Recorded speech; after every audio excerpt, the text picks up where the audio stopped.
सगळ्यांना एक हातून विनंती करतो की लग्न कार्यामध्ये आपण दिवसेंदिवस प्रथा वाढत चाललाय. पूर्वी आपल्या आजोबा पंजोबांची लग्न मानदेव डहाळे टाकून आणि एक साधा विधी केला जायचा, ते लग्नही टिकले, त्यांनाही मुलं झाले. आणि आता जे काही पैशाची नुमाईश, नुसता पैसा उधळायचा आहे. अरे बाबा रे, तुमच्याकडे जर लय पैसा झाला असेल ना, एखाद्या गरीबाच्या मुलाचा शिक्षणाचा खर्च घ्या, एखाद्या गरीबाच्या मुलीचं लग्न करा, तिला संसार घेऊन द्या. आणि तुम्हाला अजूनही जास्त लयच ऊत असेल तर त्या मुला मुलीच्या नावा पैसे एफडी करा. कशासाठी? ह्या पैशाची मस्ती कशासाठी?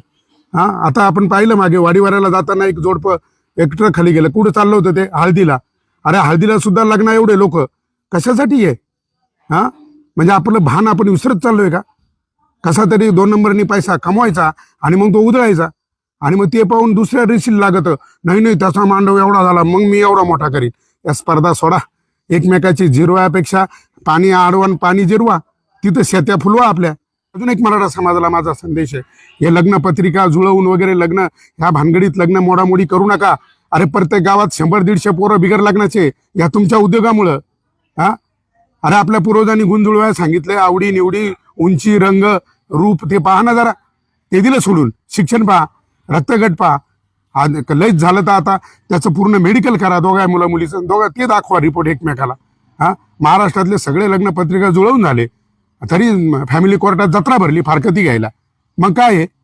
आणि पूर्वी पत्रिका जुळवली नाही, एकमेकाला पाहिलं सुद्धा नाही, तरी लग्न एकदम सुखानं आपल्या आजी आजोबाचे बापांचे संसार झाले.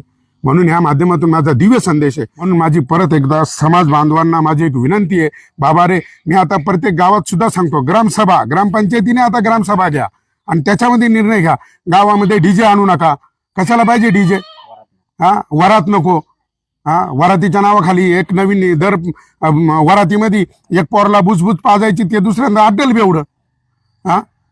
याच्यामध्ये पुढाऱ्यांचा हात राहतो.